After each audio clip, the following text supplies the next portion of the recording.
প্রথমেই বলে রাখি, অনন্ত কৃষ্ণের নাম অনন্ত মহিমা।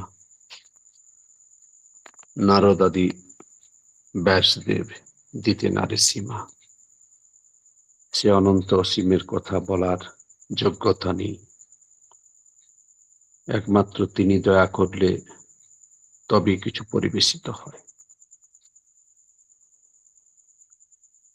ঠাকুর বললেন, শ্রীকৃষ্ণের যতেক লীলা সর্বোত্তম নরলীলা, নরবপু তাহার স্বরূপ।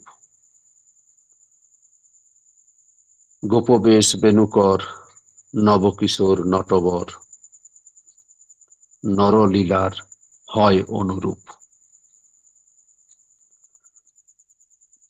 শ্রীকৃষ্ণের যতেক লীলা সর্বোত্তম নরলীলা, নরবপু তাহার স্বরূপ। যুগে যুগে যোগাবতারগণ একান্তই যুগের প্রয়োজনে এই ধরাধামে এসেছেন, আমাদের মতো মানুষকে উদ্ধার করার জন্য। যুগাবতার পুরুষকে তাই বলা হয় দ্য সেভিয়ার অফ ম্যানকাইন্ড, মানব জাতির ত্রাতা, উদ্ধারকর্তা। মুশকিল হয় যখন যেভাবে তিনি আসেন, সাধারণত গতানুগতিকতাকে ব্রেক করেন, আর মানুষ বংশ পরম্পরায় গতানুগতিকতাকে খুব ভালোবাসে। আর ব্রেক করেন বলেই অনেক সময় মানুষ বুঝে উঠতে পারে না কেন এসেছেন, কি উদ্দেশ্য। তিনি কি সত্যি নররূপী নারায়ণ? আমার দয়াল ঠাকুর যখন ভাব সমাধিতে যেতেন, তাকে পরীক্ষা করার জন্য জ্বলন্ত কয়লা ঠেসে দেওয়া হয়েছে, সুচ দিয়ে ফোড়া হয়েছে। সত্যি ভাব সমাধি না নাটক করছেন? শ্রী শ্রী রামকৃষ্ণদেব যখন এলেন, কেউ বলেছেন বামুন ঠাকুর, কেউ বলেছেন খ্যাপা ঠাকুর, কেউ বলেছেন ছেঁড়া ঠাকুর। শ্রী চৈতন্য মহাপ্রভু যখন এলেন, পাড়াপড়শিরা অনেকেই বলতো ঈর্ষা পরায়ণ হয়ে। তিনি যখন এলেন, অনেকেই দেখা করতে আসতেন তার বাড়িতে, আর যখন আসতেন কিছু না কিছু উপঢৌকন নিয়ে আসতেন। তো গ্রামীণ মানুষের হিংসা বা ঈর্ষাটা একটা জন্মগত ব্যাপার। বিশেষ করে যে উপঢৌকন নিয়ে সব দেখা করতে আসতেন এবং তারা সব ভূয়সী প্রশংসা করতেন, তো ঈর্ষাপরায়ণ হয়ে তারা বলতেন, শচীর বেটা নিমাই নাকি ভগবান এসেছে। ব্যঙ্গ বিদ্রুপ করে এরকম বলতেন। তো আমি যা বলতে চাই তা হলো, সেই যুগ অবতারকে নিয়ে, অবতারী পুরুষকে নিয়ে সংশয়, দ্বিধা, দ্বন্দ্ব, তাই তাকে ধরা আর তার আদেশ নির্দেশ মেনে চলার প্রয়োজনীয়তা অনেকেই করেন না। ইষ্টই যে রক্ত মাংস সংকুল যুগ পুরুষোত্তম, তিনি যে নররূপী নারায়ণ, এটা অনেকের কাছে বোধগম্য হয় না। তিনি ইষ্ট, তিনি ধ্যায়। ইষ্ট জানিস পুরুষোত্তমে আসেন ধর্ম স্থাপনায়, গুরু জানিস তারই পার্শ্বদ, তাকেই বহেন দুনিয়ায়। এই বাণী দয়াল ঠাকুরকে দিতে হলো মানুষের সকল সংশয়, সন্দেহ দূরীকরণে। ইষ্ট জানিস পুরুষোত্তমে, আছেন ধর্ম স্থাপনায়। কলিযুগের বাতাবরণ শুভ সূচনা হয়ে গেছে। যত দিন যাবে এই কলিহত মানুষের জীবন নারকীয় হয়ে উঠবে, পঙ্কিল হয়ে উঠবে। মানুষের প্রাণ ওষ্ঠাগত হবে। তাই তাকে আসতে হলো অভিনব রূপে, পন্থা ও পদ্ধতি নিয়ে ধর্ম স্থাপনায়। বোঝানোর জন্য বলতে হলো, গুরু জানিস তারই পার্শ্বদ, তারই পার্শ্বদ, তাকেই বহেন দুনিয়ায়। তিনি আরো বললেন, সব সত্তারই আপূরণী, পুরুষোত্তম তারে বলে, ব্যর্থ হলে তোমার জীবন সার্থকতায় ধরেন তুলে। সব সত্তারই আপূরণী, পুরুষোত্তম তারে বলে, ফুলফিলার দ্য বেস্ট। বৈশিষ্ট্যপালী আপুরয়মান তাকে বলা হয়, ফুলফিলার দ্য বেস্ট। যার যেমন বৈশিষ্ট্য, সহজাত রূপে যা পেয়েছেন, বাই বার্থ, ইনস্টিংটিভলি, তার পূর্ণ বিকাশে তিনি সহযোগিতা করেন। আর জীবন তো ব্যর্থতার দিকেই ছোটে। আমাদের এই যে মনখানা রয়েছে না, অদৃশ্য মন, এই মনের গমনটা সাধারণত নিম্নমুখী। মন ঊর্ধ্বমুখী খুব কম মানুষের হয়ে থাকে। সেই নিম্নমুখী প্রবণতা সম্পন্ন মনকে ঊর্ধ্বমুখী করার জন্য গুরু লাগে, ইষ্ট লাগে, সমকালীন যুগ পুরুষোত্তমকে ধরা লাগে। তাকে পেলে, তিনি যখন ধ্যেয় হন, একমাত্র তখনই মানুষের মধ্যে সেই যে বৈশিষ্ট্য, সেগুলো পূর্ণরূপে বিকশিত হওয়ার দিকে এগিয়ে চলে। লক্ষ্য করে দেখুন, করোনার পরবর্তী যে অধ্যায়, কত শত দাদা ও মায়েরা যোগ্য হয়ে উঠেছেন। উনার উদ্দেশ্য হলো প্রত্যেককে যোগ্য করে তোলা, যোগ্যকে যোগ্যতর করে তোলা। তিনি চেয়েছেন পারফেকশন, তিনি চেয়েছেন পরিপূর্ণতা, তিনি চেয়েছেন পশুত্ব থেকে মনুষ্যত্ব, মনুষ্যত্ব থেকে দেব মানবে উন্নীত করা। 2018 সালে আমাদের এখানে উচ্চেতনী মহোৎসব হয়েছিল নদীর পাড়ে। তখন আমার খুব বেশি দিন দীক্ষা হয়নি, তবু আমি ওই আলোচনা পত্রিকা খুব পড়তাম, মন দিয়ে পড়তাম। এবং ঠিক এই কথাটা বারে বারে পেয়েছি যে তাকে ধরে যদি কেউ চলে, তার আদেশ নির্দেশ মেনে চলে, ইষ্ট ঝোঁকা হয়, ইষ্ট স্বার্থ প্রতিষ্ঠাই তার জীবনের একমাত্র লক্ষ্য, তিনি দেব মানবে উন্নীত হন।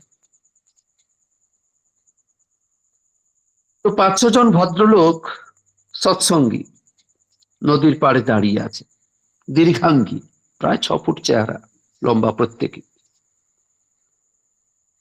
শুভ্র পোশাক পরিহিত, কাঁধে একটা করে বনে দিয়ে আনা চাদর, শাল চাদর। আমি থমকে দাঁড়িয়েছিলাম, এবং বস্তুত আমি দাঁড়িয়েছিলাম এই দৃশ্যটা দেখার জন্য। 5-6 জন দীর্ঘাঙ্গী মানুষ কতখানি সুন্দর হতে পারে, কতখানি আকর্ষণীয় হতে পারে। ওই যে উনি বলেন না, তাকে নিয়ে যদি ঠিক ঠিক চলা হয়, he will be a complete man, a sweet man, a man of bliss with charming personality. Sweet man, a man of bliss, মিষ্টি মানুষ, স্বর্গীয় মানুষ, দেব মানব, উইথ চার্মিং পার্সোনালিটি, মনোমুগ্ধকর ব্যক্তিত্ব সম্পন্ন। বাড়ি বলছি না, বাণীও বলছি না, আমি অপলক ভাবে, আমি একজন পুরুষ মানুষ, অপলক ভাবে দাঁড়িয়ে সেই 5-6 জন লোককে আমি দেখেছিলাম। কি করলে মানুষ এত সুন্দর হয়, কি করলে এত অ্যাট্রাকটিভ হয়, যেন ভিনগ্রহী মানুষ মঙ্গল গ্রহ থেকে এসেছে, এই পৃথিবীর মানুষই নন। সে সময় বাঁকুড়া জেলাতে 50,000 দীক্ষার আশীর্বাদ হয়েছিল। শ্রী শ্রী দাদা তখন আচার্যদেব। আর উচ্চেতনী মহোৎসব করার জন্য প্রায় 4 কোটি ঐক্য সংগ্রহ করতে হয়েছিল, 4 কোটি। এখন অনুভব করি এই কর্মযজ্ঞে তারা নিজেদেরকে সঁপে দিয়েছিলেন উচ্চেতনী মহোৎসবকে 100% রূপ দেওয়ার জন্য। এই যে উঠে পড়ে লাগা এবং সেই কর্মকে সেই দিনে উপনীত করা, অর্গানাইজ করা, মানুষগুলোর মধ্য থেকে অরা বেরোচ্ছিল, অরা, গ্লোয়িং, একটা জ্যোতি বেরোচ্ছিল। অনুভব করলাম পরমপিতাকে ধরে চললে মানুষ এরকম হয়। এটা সম্ভব, এটা সম্ভব।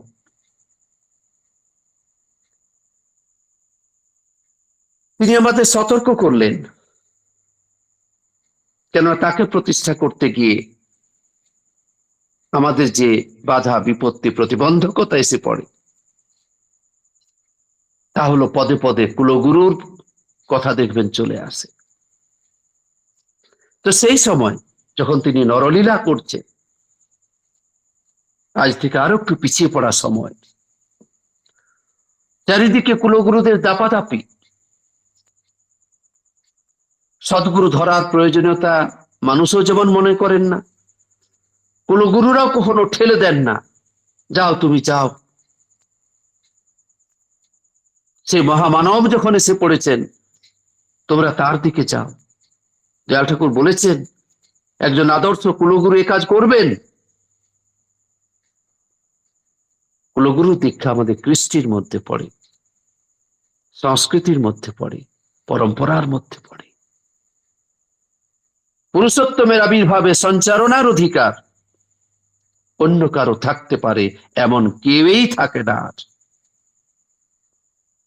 পুরুষোত্তমের আবির্ভাবে সঞ্চারণার অধিকার অন্য কারো থাকতে পারে এমন কেউই থাকে না। এটা বলতে হলো,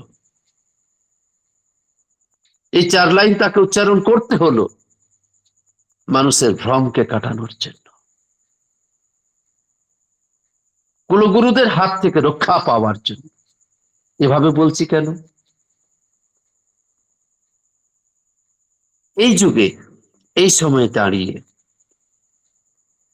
অনুশীলনী চর্চা, নিত্য অনুশীলনী চর্চার মধ্য দিয়ে মানুষ যদি না চলে, আমি আপনি একটি ব্যায়ামগারে ভর্তি হলাম, সেখানে নিয়মিত যদি না যাই, শরীরচর্চা না করি,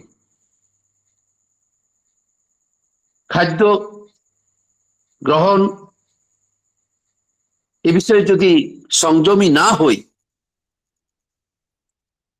জীবনশৈলীকে পরিবর্তন ঘটাতে যদি না পারি, আমার শারীরিক, মানসিক, বৌদ্ধিক উন্নতি হতে পারে না। অনুরূপভাবে সদ্গুরু শরণাপন্ন হয়ে সৎসঙ্গের আশ্রয় গ্রহণ করে, সৎনাম মনন করে যে আশু পরিবর্তন, কাঙ্ক্ষিত পরিবর্তন সম্ভব, কিছু মনে করবেন না। কুলগুরুর সান্নিধ্যে থেকে, তার দীক্ষায় দীক্ষিত হয়ে সেই পরিবর্তন, কাঙ্ক্ষিত পরিবর্তন সঠিকভাবে হয়েছে বলে মনে হয় না, হতে পারে বলে মনে হয় না। সদ্গুরু হলেন ওই শ্রী শ্রী রামকৃষ্ণ দেবের ভাষায় একজন দক্ষ কর্মকার, যিনি পিতল দিয়ে বানানো কমণ্ডলু ঠুকে ঠুকে বানিয়েছেন, বানিয়ে দেন। নরেনকে বোঝানোর জন্য শ্রী শ্রী রামকৃষ্ণ দেব এই লীলাটি করেছিলেন। যখন নরেন বলেন, ঠাকুর আমি গুরু টুরু মানি নে, কে গুরু? ওরে নরেন, গুরু মানবি নে? গুরু মানবি নে? কমণ্ডলুটা তুলে ধরলেন। বলতো নরেন, এটা কি? ঠাকুর, এটা কমণ্ডলু। কিসের তৈরি? পিতলের তৈরি। কে বানিয়েছে? একজন কর্মকার। ঠিক বলেছিস। তাহলে পিতল থাকলেই হয় না বাবু, তামা থাকলেও হয় না। সেই ধাতু দিয়ে বানাবার একজন কর্মকার লাগে। গুরু হলো সেই কর্মকার, তিনি ঠুকে ঠুকে বানিয়ে দেন। এত বড় কথাটা নিয়ে আমারও সংশয় ছিল যে তিনি তো নররূপে নেই। মানলাম নররূপে নারায়ণ, 81 বৎসরে লীলা করে তিনি তো চলে গেছেন। তিনি কিভাবে আমাদের মতো এই সৎসঙ্গীদের, যারা এই প্রত্যন্ত গ্রামাঞ্চলে পড়ে রয়েছে, ঠুকে ঠুকে মানুষ করবেন কিভাবে, তৈরি করবেন কিভাবে? এখানেই পার্থক্য সম্ভবত কুলগুরুর সাথে সদ্গুরুর। তিনি যে জীবন্ত হয়ে আছেন, প্রাণবন্ত হয়ে আছেন, তাই তো সৎসঙ্গীরা অফলাইন সৎসঙ্গে দাঁড়িয়ে বলতে পারেন, আকাশের ভগবানকে যারা খোঁজে, আকাশের ভগবানকে যারা পুজো করে, তারা এখনো অজ্ঞতার জগতে রয়েছে। আমাদের কাজ হলো লিভিং গডকে নিয়ে, লিভিং আইডিয়ালকে নিয়ে, যিনি শ্রী রামকৃষ্ণ দেবের ভাষায় কর্মকারীর ভূমিকা পালন করে, টুকে টুকে তৈরি করে। তাই পুরুষোত্তমের আবির্ভাবে সঞ্চারণার অধিকার অন্য কারো থাকতে পারে এমন কেউই থাকে না। ইষ্ট ও পুরুষোত্তম সদ্গুরু এক, অভিন্ন, অদ্বিতীয়। তিনি প্রত্যয়ের সঙ্গে বলেন, মোস্ট ক্যাটেগরিক্যালি, সমসাময়িক সকল সাধু সন্ত সাধক সন্ন্যাসী সিদ্ধ পুরুষ ঋষি মুনি গুরু অনেকে থাকলেও আধ্যাত্মিক শক্তি সঞ্চারণার একচেটিয়া অধিকার শুধুমাত্র যুগ পুরুষোত্তমের। একমাত্র তিনিই পারেন এই কলিহত মানুষকে বাঁচাতে। তিনি হলেন দ্য সেভিয়ার অফ ম্যানকাইন্ড, মনুষ্য জাতির উদ্ধার কর্তা। উদ্ধার করতে এসেছে। রাধা নামে মাতিয়ে তুলে, এই সৎমন্ত্র সৎ নামে দীক্ষায় দীক্ষিত করে হাজার হাজার লক্ষ লক্ষ মানুষ জীবনে বাঁচার পথ পেয়েছে, নবজীবন পেয়েছে, নতুন করে আশার আলো, বাঁচার আলো খুঁজে পেয়েছে। আমরা পরম সৌভাগ্যবান, সকল প্রতিকূলতাকে অতিক্রম করে তাকে ধরতে পেরেছি, তাকে বিশ্বাস করতে পারছি। পাকা বিশ্বাসী সঙ্গর মধ্য দিয়ে, অনলাইন অফলাইন সাধু সঙ্গ সৎসঙ্গ করার মধ্য দিয়ে। জয় গুরু, বন্দে পুরুষোত্তম।